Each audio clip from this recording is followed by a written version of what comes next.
Hello students, today we are going to discuss about biopharmaceutical classification system which is also known as BCS. जब कोई नई drug discover होती है तो जो फॉर्मुलेशन साइंटिस्ट होते हैं उनका मेन पर्पस होता है कि उस ड्रग को वो डोजेज फॉर्म में कन्वर्ट करें। अब यहाँ पर एक क्वेश्चन राइज होता है कि जो हम डोजेज फॉर्म बना रहे हैं वो कितनी इफेक्टिवली उस ड्रग को बॉडी के अंदर पहुँचा रहे हैं। So to solve this problem, drugs are classified into 4 classes on the basis of solubility and permeability.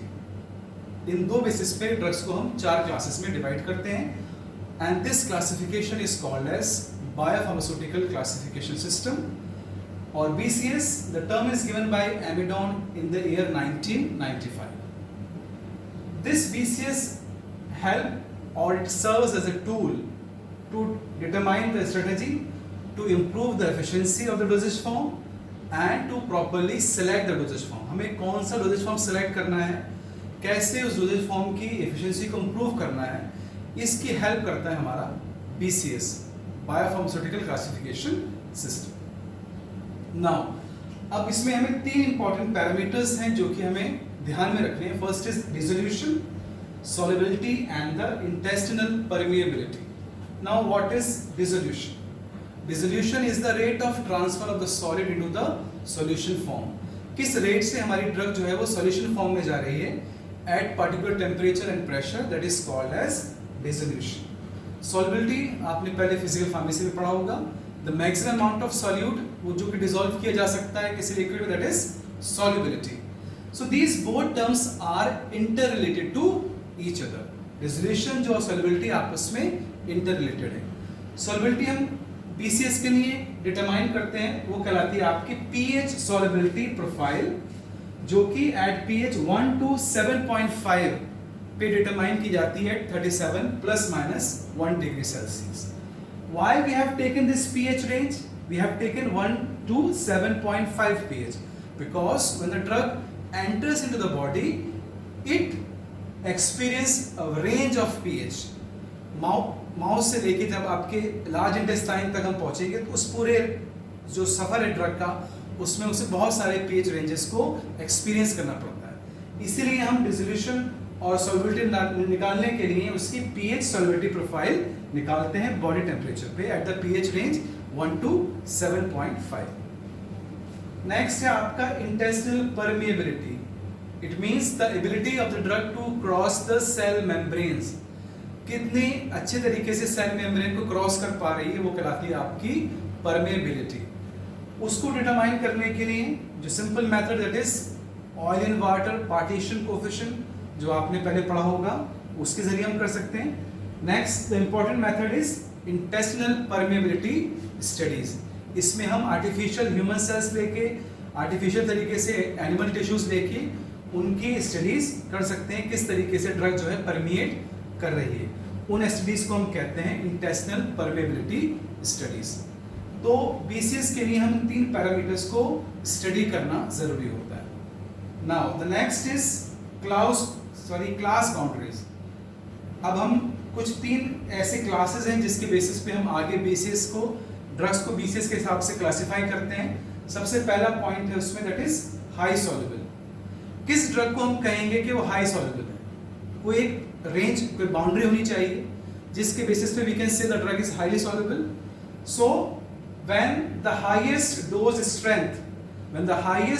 Strength of a drug is soluble in 250 ml of water at pH 1 to 7.5 at 37 plus minus 1 degree Celsius. अगर जो drug की जो maximum dose है वो 250 ml water में dissolve हो रही है pH रेंज 1 से लेके 7.5 तक, तो वो ड्रग कहलाएगी आपकी हाई सॉल्युबल ड्रग. हमने 250 ml वाटर क्यों लिया यहाँ पर, हम कम ज़्यादा क्यों नहीं ले रहे हैं? बिकॉज नॉर्मली जब हम ओरल डोजेज फॉर्म में टैबलेट लेते हैं तो उसके साथ जो हम वाटर कंज्यूम करते हैं वो अप्रॉक्सीमेटली हमारा 250 ml ही होता है. तो हम किस ड्रग को हाई सॉल्युबल कहेंगे? जब उसकी मैक्सिमम स्ट्रेंथ हमारी 250 ml वाटर में डिसॉल्व हो रही है एक pH रेंज के अंदर. नेक्स्ट पॉइंट है हाईली परमिएबल. किस ड्रग को हम कहेंगे वो हाईली परमिएबल है? When the extent of absorption is 90%। जो हमने पहले आपको मेथड्स बताए थे, आर्टिफिशियल तरीके से, इन विट्रो तरीके से हम मेम्ब्रेन्स लेके एनिमल टिश्यूज के, उन मेम्ब्रेन को लगा के उसके अंदर, उसके आसपास हम ड्रग को फ्लो कराते हैं। अगर एक्सटेंट ऑफ एब्जॉर्प्शन आपका 90% है, so we can say that the drug is highly permeable.